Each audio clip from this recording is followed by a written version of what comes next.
युवकांसाठी ते त्याचा उपयोग निश्चित होईल।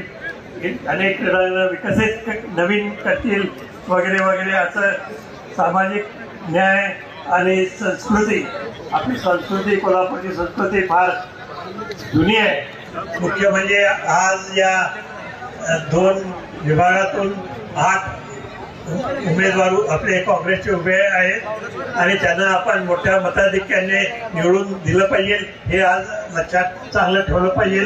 कारण आपला कोल्हापूर शहरासाठी, कसबा बावळ्यासाठी चांगली व्यवस्था जर पाहिजे असेल सर्वतोपरी, तर त्यांना चांगलं तऱ्हेने निवडून देणं अत्यंत गरजेचं आहे।